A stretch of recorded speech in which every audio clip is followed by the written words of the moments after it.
बिस्मिल्लाहिर्रहमानिर्रहीम। अस्सलामु अलैकुम। प्रीवियस लेक्चर में हमने लिबैग इंटीग्रेशन और उसकी कुछ एग्जांपल्स को डिस्कस किया था।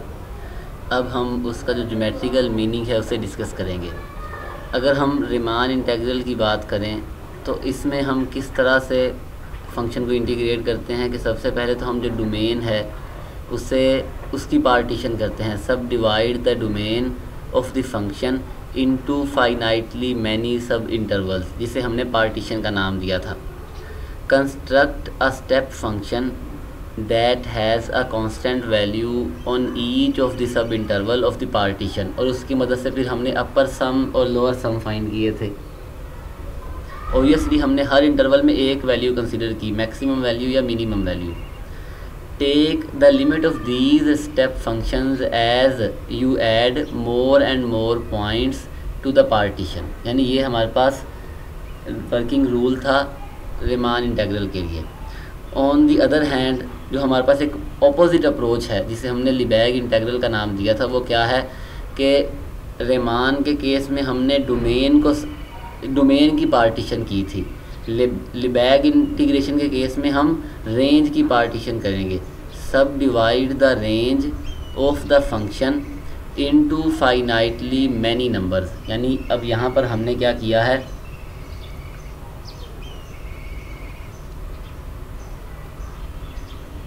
अगर ये कोई हमारे पास फंक्शन है ए से बी तक, तो रीमान के केस में हमने क्या किया कि इस तरह से हमने इस जो एरिया अंडर द कर्व था उसे डिवाइड कर दिया और यहाँ पर रेक्टेंगल्स बनाई, अपर रेक्टेंगल्स या लोअर रेक्टेंगल्स, और फिर उनका सम कंसीडर किया, अपर सम एंड लोअर सम। रीमान के केस, लिबैग के केस में हम क्या करेंगे, अगर ये हमारे पास फंक्शन है तो फिर हम जो रेंज है उसकी पार्टीशन करेंगे कुछ इस तरह से, ठीक है।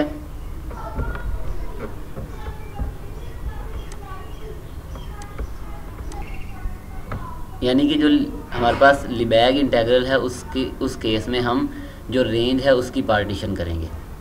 Construct a simple function by taking a function whose values are those finitely many numbers. अब ये हमारे पास कोई फंक्शन था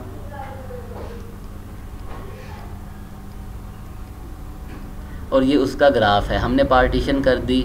for example y0, y1, y2 up to yn, ये हमारे पास रेंज की पार्टीशन है। हम ऐसा सिंपल फंक्शन कंस्ट्रक्ट करेंगे कि जिसके केस में हमें y0 आंसर में मिले, y1 मिले, y2 मिले। जैसे कि हमने कहा था फाई बराबर है summation ai characteristic function defined on ai, तो हम ये कह सकते हैं कि जो ai है वो y0, y1, y2 up to yn, इनमें से कोई एक एलिमेंट है। तो हमने एक सिंपल फंक्शन कंस्ट्रक्ट करना है। Take the limit of these simple function as you add more and more points in the range of original function,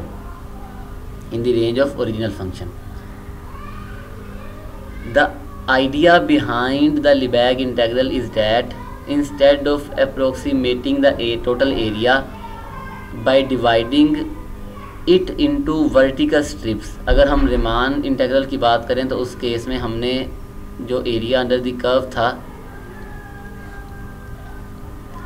ये हमारे पास स्ट्रिप्स बन गई थी, रेक्टेंगल्स, वर्टिकल रेक्टेंगल। ये हमारे पास एक यानी लोअर रेक्टेंगल है या अपर रेक्टेंगल, ठीक है। The idea behind the Lebesgue integral is that instead of approximating the total area by dividing it into vertical strips, one can approximates the total area by dividing it into horizontal strips.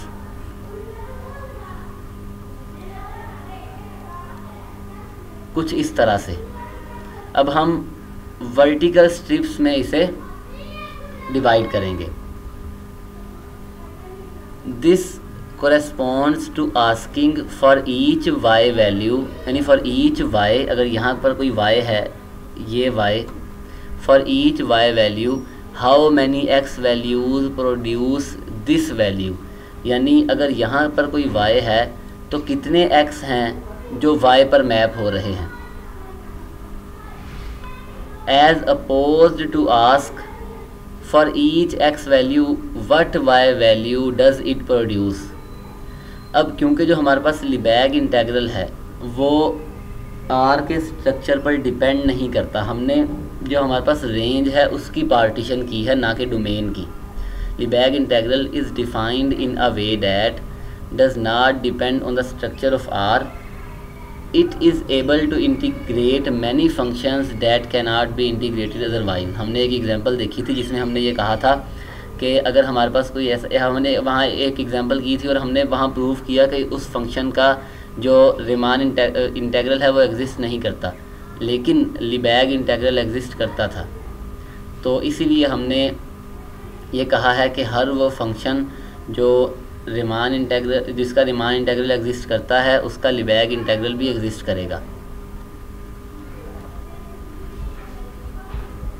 Next हम इसे formal way में देखते हैं कि अगर हमारे पास f जो है वो कोई भी बाउंडेड और मेजरेबल फंक्शन है क्लोज्ड इंटरवल पर, हमने ये इंटरवल हमारी आसानी के लिए कंसिडर किया है। We begin by choosing an upper bound beta and lower bound alpha for f। अब ओबियसली f की जो रेंज है उसका कोई अपर बाउंड भी है, कोई लोअर बाउंड भी है, क्योंकि f बाउंडेड है इस इंटरवल पर। अगर f बाउंडेड है तो इसका जो रेंज सेट है वो बाउंडेड है, अगर रेंज सेट बाउंडेड है तो सुप्रीमम एग्जिस्ट करेगा, इन्फीमम एग्जिस्ट करेगा, अपर बाउंड्स एंड लोअर बाउंड्स भी एग्जिस्ट करेंगे। तो हमने कोई बीटा कंसीडर किया अपर बाउंड और अल्फ़ा कंसीडर किया लोअर बाउंड। अब ये यहाँ पर बीटा है, ये बीटा यहाँ पर भी हो सकता था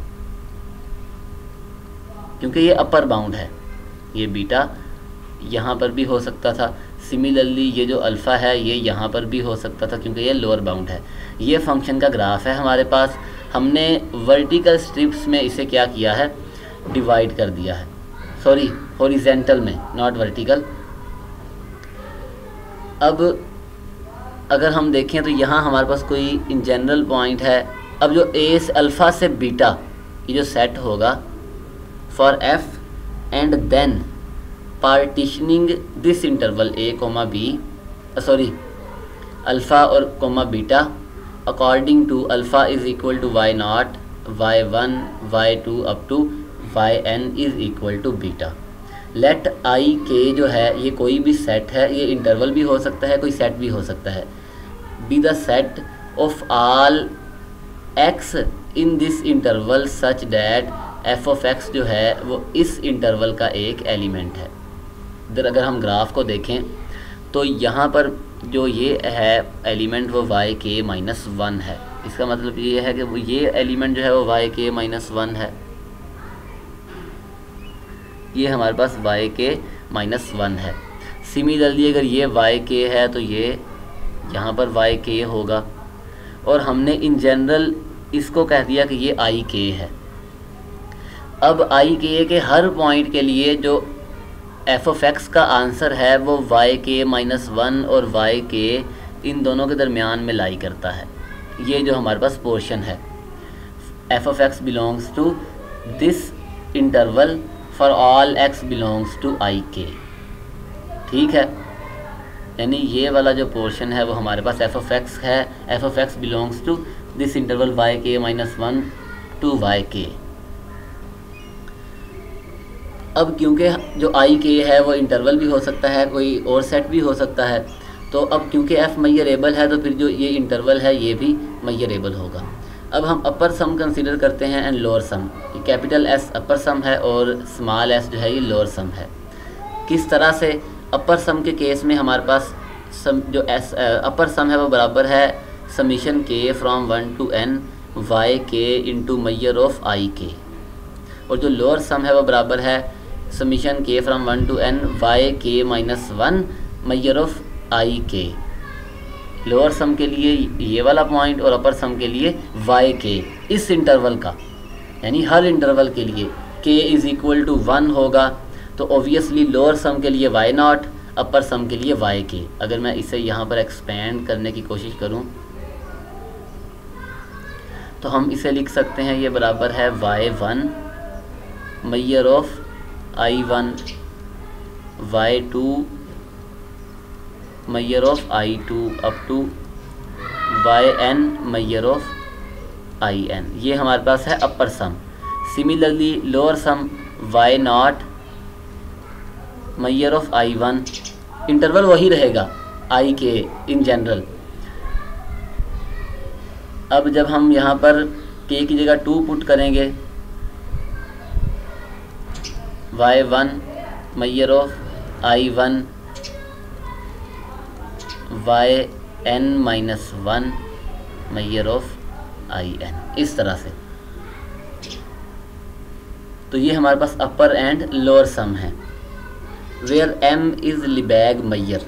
अब जो हर पार्टीशन के लिए हमारे पास एक सम आएगा, यानी इस इंटरवल की हर पार्टीशन के लिए एक सम आ जाएगा, वो अपर सम भी होगा और हमें एक लोअर सम भी मिल जाएगा। अब जितने अपर सम आएंगे उनमें जो सबसे छोटा है वो हमारे पास अपर इंटेग्रल होगा, ये हमारे पास अपर इंटेग्रल है।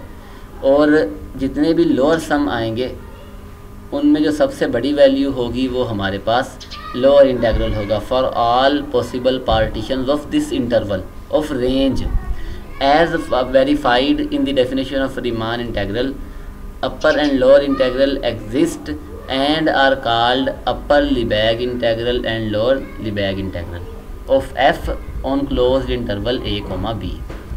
अब अगर अपर एंड लोअर इंटेग्रल्स बराबर हैं तो फिर एफ जो है हम ये कह सकते हैं, we say F has Lebesgue integral on this interval and common value is denoted by this. It is clear that from the above figure के Y K into measure of I K and Y के minus one into measure of I K minus one can be interpreted geometrically as areas of rectangles provided that I के are intervals on x axis। अब यहाँ अगर हम दोबारा से graph को देखें,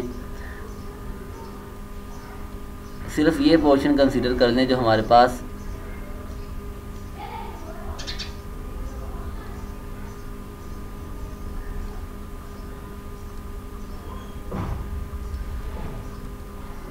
आई के है, वाई के माइनस वन है और ये वाई के है। अगर तो ये इंटरवल है तो मैयर ऑफ आई के जो है वो उसकी लेंथ है, मैयर ऑफ आई के जो है वो उसकी लेंथ है।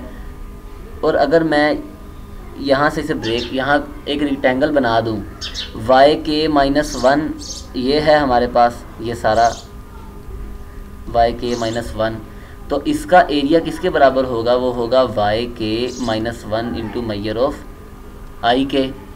ठीक है। सिमिलरली या हम ये कह देते हैं कि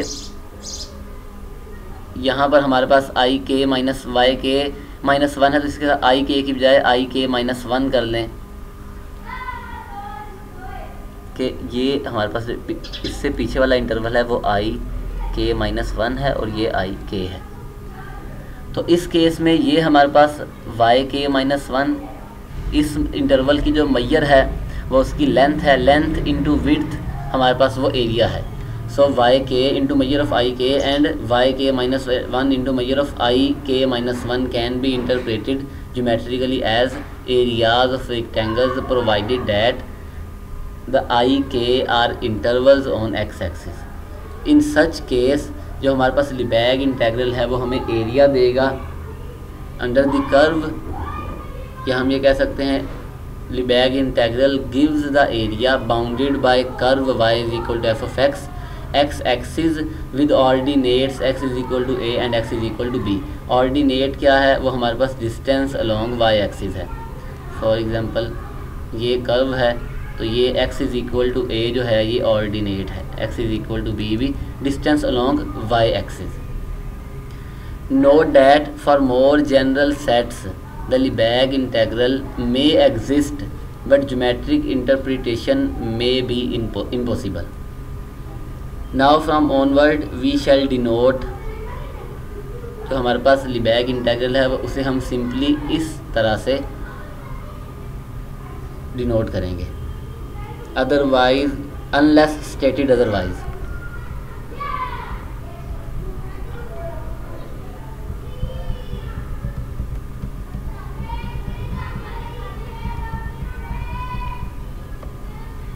नेक्स्ट है हमारे पास के Riemann versus Lebesgue. We realize that both of them can help us to integrate functions. The difference is that जो रीमान है उसमें हम जो हमारे पास डोमेन है उसकी पार्टीशन करते हैं, और जो लिबैग इंटीग्रल है उसमें हम रेंज जो है उसकी पार्टीशन करते हैं। The step function for Riemann integral has a constant value in each sub interval of the partition, लेकिन जो सिंपल फंक्शन है for Lebesgue integral provides finitely many measurable sets corresponding to each value of that function। मतलब कि हमें एक से ज़्यादा set मिल सकते हैं E1, E2, E3 such that के E1, E2, E3 के जो एलिमेंट्स हैं उनके लिए जो फंक्शन है वो एक एलिमेंट पर मैप हो रहा है, यानी एक एलिमेंट के लिए हमें एक से ज़्यादा सेट मिल जाएंगे सच डैट के उस सेट के जो एलिमेंट्स हैं वो ए पर मैप हो रहे हैं। The simple function for Lebesgue integral provides finitely many measurable sets corresponding to each value of that function. For example ये कोई सेट है E1, ये कोई सेट है E2, ये कोई सेट है E3। तो E1, E2 और E3 इन सेट्स के जो तमाम एलिमेंट्स जो हैं वो A पर मैप हो रहे हैं। तो एक एलिमेंट के लिए हमें एक से ज़्यादा सेट मिल गए मेजरेबल सेट सच डैट के उन सेट्स में जो एलिमेंट्स हैं वो एक एलिमेंट पर मैप होते हैं। The following lemma tells us that canonical representation of phi is not necessary to determine this integral। मतलब कि जो हमारे पास लिबैग इंटीग्रेशन है वो फाई पर डिपेंड नहीं करती। फाई हमारे पास क्या है, सिंपल फंक्शन है। सिंपल फंक्शन की रिप्रेजेंटेशन पर लिबैग इंटीग्रेशन जो है वो डिपेंड नहीं करती। अगर हम कैनोनिकल रिप्रेजेंटेशन की बात करें, इसे हमने डिस्कस किया था इन डिटेल कि अगर A1, A2 up to AN ये डिस्टिंक्ट पॉइंट हैं और फाई बराबर है summation i from 1 to n AI characteristic function defined on AI, और हर AI जो है उसके एलिमेंट्स जो हैं वो स्मॉल AI पर मैप होते हैं। यानी हर A1 के लिए हमारे पास एक सेट है कैपिटल A1, A2 के लिए कैपिटल A2, A3 के लिए कैपिटल A3 और इनका यूनियन A के बराबर है। मतलब कि सबसे पहले तो ये तमाम एलिमेंट्स रियल नंबर्स डिस्टिंक्ट हैं और हर आउटपुट के लिए एक ही सेट है। यानी ऐसा नहीं है कि A1 के एलिमेंट्स भी A1 पर मैप हों, A2 के एलिमेंट्स भी A1 पर मैप हों। नहीं, A1 के एलिमेंट्स A1 पे मैप होंगे, A2 के एलिमेंट्स A2 पे मैप होंगे। ये हमारे पास कैनोनिकल रिप्रेजेंटेशन थी जिसे हमने ऑलरेडी डिस्कस किया है। यहाँ हमारे पास लेमा है कि अगर फाई जो है वो एक सिंपल फंक्शन है ऑन डी एंड लेट, ये हमारे पास फाई की एक रिप्रेजेंटेशन है जो कि स्टैंडर्ड रिप्रेजेंटेशन नहीं है। जितने भी ई आई हैं वो डिसजॉइंट हैं। Suppose each E I is measurable set of finite measure, then जो इंटेग्रल है लिबैग इंटीग्रल वो बराबर है i from 1 to n AI measure of EI।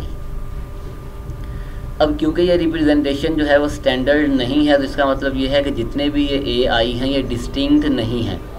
अगर ये डिस्टिंक्ट होते तो उस केस में तो हमारे पास ये रिप्रेजेंटेशन जो है वो स्टैंडर्ड होती, कैनोनिकल होती।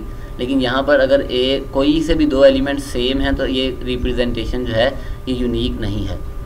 Let the values A1, A2 up to AN of phi are not assumed to be distinct। अगर ये डिस्टिंक्ट नहीं है तो जो इनमें एलिमेंट्स कॉमन हैं उन्हें हम अगर निकाल दें तो बाकी जो सेट बचेगा वो जो वैल्यूज़ होंगी वो डिस्टिंक्ट होंगी। Suppose that there are m distinct image values of phi which without loss of generality we may assume C1, C2, C3 up to Cm। ये जो हमारे पास रियल नंबर्स हैं ये डिस्टिंक्ट हैं for m less or equal to n। Now हम phi की canonical representation find करेंगे। उसके लिए हमें क्या चाहिए, हमें ऐसे सेट चाहिए कि अगर f1 है तो वो c1 पे मैप हो, f2 है तो वो c2 पे, f3 है तो वो c3 पे, और ये c1 c2 c3 ये डिस्टिंक्ट हैं। यही हमारे पास स्टैंडर्ड रिप्रेजेंटेशन है। पुट एफ जे जो है वो बराबर है x belongs to d such that phi of x is equal to C J. अब मैंने यहाँ पर सी जे इसलिए रखा है क्योंकि हमें चाहिए कैनोनिकल फॉर्म, और उस केस में हमें जो आउटपुट चाहिए सिंपल फंक्शन की वो डिस्टिंक्ट होनी चाहिए। हमने कहा है c1 c2 c3 up to cm ये डिस्टिंक्ट हैं, तो ai की जगह हमने यहाँ पर ci या cj को कंसीडर किया है। अब हम ये प्रूव करेंगे कि एफ जे जो है ये बराबर है union E I such that A I is equal to C J. अब देखें C1 C2 C3 ये डिस्टिंक्ट हैं और A1 A2 up to AM ये डिस्टिंक्ट नहीं हैं। फॉर एग्ज़ाम्पल C1 जो है वो बराबर है A1 के, C1 बराबर है A2 के। अब यहाँ हमने J पर लिमिट लगाई है, J फ्रॉम 1 टू M, मतलब J 1 होगा तो जो वेरिएशन है वो I पर आएगी। C को मैंने 1 रखा, सॉरी J को मैंने 1 रखा, C1 मैंने कह दिया कि C1 A1 के बराबर है, C1 A2 के बराबर है। मतलब ये कहने का है कि A1 और A2 ये दोनों सेम थे। हमने यहाँ शुरू में कहा है कि ये डिस्टिंक्ट नहीं है। अब एक सेट मुझे मिल जाएगा E1 जिसके एलिमेंट्स A1 पे मैप होंगे, एक सेट मिल जाएगा E2 जिसके एलिमेंट्स A2 पे मैप होंगे, और असल में A1 C1 है और A2 C1 है। तो इसका मतलब ये है कि E1 यूनियन E2 के एलिमेंट्स C1 पे मैप हो रहे हैं, और उसका मैंने नाम रखा है F1। तो F1 बराबर है E1 यूनियन E2। ये हमने अभी प्रूव करना है, ये मैंने बताया है कि हमने इसे लिखा है तो हम इसे ऐसे एक्सप्लेन कर सकते हैं। सिमिलरली आप कहते हैं जी C2 जो है वो बराबर है A3 के, C2 बराबर है A5 के, C2 बराबर है जी A6 के। अब इस A3 के केस में मुझे E3 मिल जाएगा, A5 के केस में E5 मिल जाएगा, A6 के केस में E6 मिल जाएगा, और इन तमाम एलिमेंट्स के लिए जो हमारे पास आंसर है वो C2 है। तो हम ये कह सकते हैं F2 बराबर है E3 union E5 union E6। तो ये हमारे पास F की डेफिनेशन है। हम इजीली प्रूव कर सकते हैं कि जो हमारे पास एफ जे है वो इस यूनियन के बराबर है। एक एलिमेंट पिक करें एफ जे में से, अगर एफ जे में से पिक किया है तो फाई ऑफ एक्स जो है वो सी जे के बराबर होगा। शुरू में हमने यहाँ पर एफ जे को डिफ़ाइन किया कि एफ जे जो है वो बराबर है X such that phi of X is equal to C J. तो जब हमने एक्स पिक किया तो आंसर सी जे है। अब सी जे जो है वो किसी ए आई के बराबर है, क्योंकि A1 A2 up to AN ये हमारे पास जो है डिस्टिंक्ट नहीं है। C1 C2 C3 up to CM जो है वो डिस्टिंक्ट हैं। तो C1 जो है असल में C1 C2 C3 इनमें से ही एलिमेंट्स हैं, डिफरेंट नहीं है। वो जो हमारे पास सेम थे उनको हमने निकाल दिया है बस। तो CJ जो है वो किसी AI के बराबर है फॉर सम I, जहाँ आएगा J और यहाँ पर I, ठीक है। अब AI इंटू 1 लिख सकते हैं इसे, और 1 को लिख सकते हैं characteristic function defined on set EI। इसका मतलब ये है कि x जो है वो EI का एलिमेंट है, तो फिर x जो है वो इनके यूनियन में भी है, इफ़ एंड ओनली इफ़ है। और EI जो है ये पेयर वाइज डिसजॉइंट है, तो फिर हम ये कह सकते हैं कि जो FJ है वो हमारे पास बराबर है इस यूनियन के।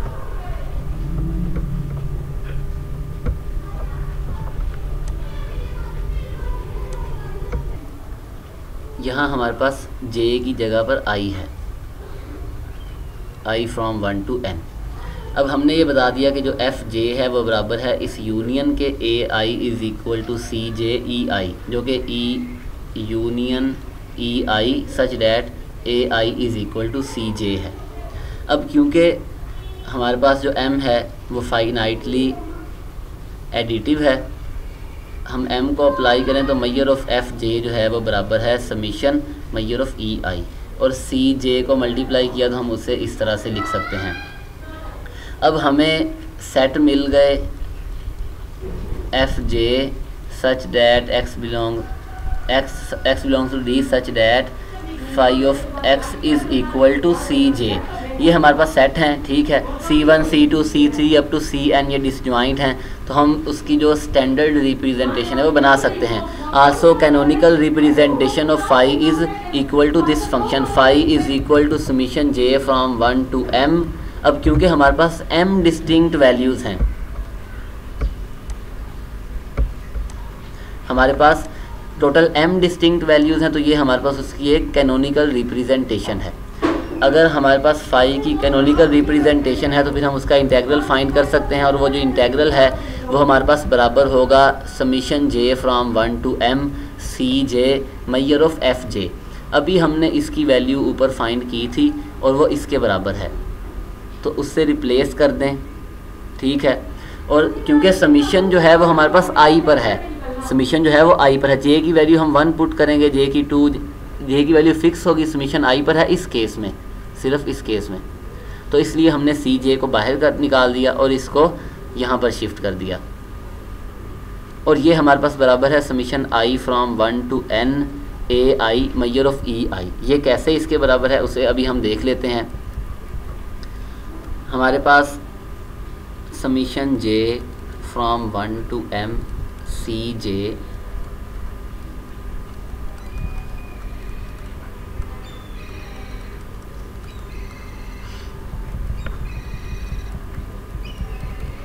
अब हमें नहीं पता कि कितने ए आई जो हैं वो सी जे के बराबर हैं, तो इसलिए हम ये इस समीशन को पहले एक्सपेंड करते हैं।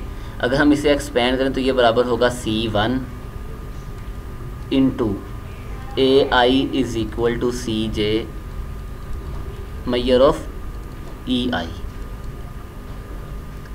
Plus C2 summation A I, या यहाँ पर क्योंकि हम यहाँ पर j इज़ इक्वल टू 1 है, क्योंकि हमने j की वैल्यू पुट की है, j C1 C2 measure of E I CM A I is equal to CM measure of E I. अब क्योंकि हम j की वैल्यू पुट करेंगे, क्योंकि इस समीशन को अगर हम पहले एक्सपेंड करते फिर भी हमें j की वैल्यू पुट करनी पड़ती है अगर उसमें jy टर्म्स इन्वॉल्व होती तो। अब फॉर एग्ज़ाम्पल अगर हम ये कह दें कि जी हमने कहा है m जो है वो लेसर इक्वल टू n है, ठीक है, मतलब कि m टर्म्स जो हैं वो डिस्टिंक्ट हैं और जो n टर्म्स हैं वो n वैल्यूज़ हैं वो डिस्टिंक्ट नहीं हैं। फॉर एग्ज़ाम्पल n जो है वो हम कहते हैं जी कि यहाँ पर A1 C1 के बराबर है, A2 भी C2 के बराबर है, और बाकी तमाम वैल्यूज़ जो हैं वो डिस्टिंक्ट हैं। तो हम इसे कैसे लिख सकते हैं, इस सम को हम लिखेंगे C1। अब A1 भी C1 के बराबर है, तो A1 के लिए मैयर ऑफ E1, A2 भी C1 के बराबर है, तो यहाँ आ जाएगा मैयर ऑफ E2, क्योंकि A1 के लिए E1 सेट है, A2 के लिए E2 सेट है, और बाकी तमाम डिस्टिंक्ट हैं। मतलब कि C2 जो है वो यहाँ पर हमारे पास जो I है, I ग्रेटर दैन 2 के लिए हम ये कह सकते हैं कि बाकी जो जितनी भी टर्म्स हैं वो डिस्टिंक्ट हैं, यानी C2 जो है वो C3 के बराबर है एट्सेट्रा। क्योंकि हमने हरगिज़ ये नहीं कहा कि अगर CJ जो है वो बराबर है AI के तो फिर J और I ये भी बराबर हों। तो बाकी C2 into measure of E3 C3 into measure of E4। हम यहाँ ये कह देते हैं कि C2 जो है वो बराबर है A3 के, और जो C3 है वो बराबर है A4 के, up to CM measure of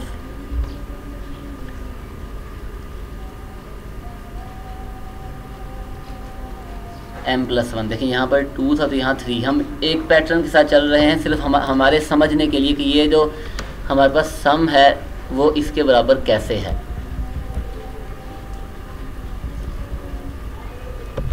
यहाँ से मैं लिख सकता हूँ C1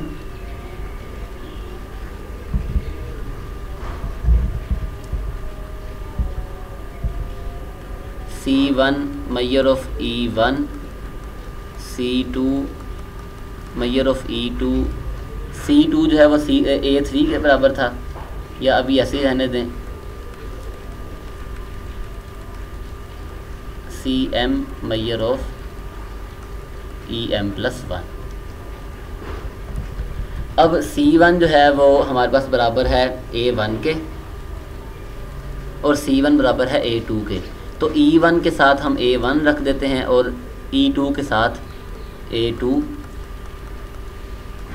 C2 बराबर है A3 के और ये बराबर हो जाएगा AM+1 मेजर ऑफ EM+1। अब यहाँ अगर हम देखें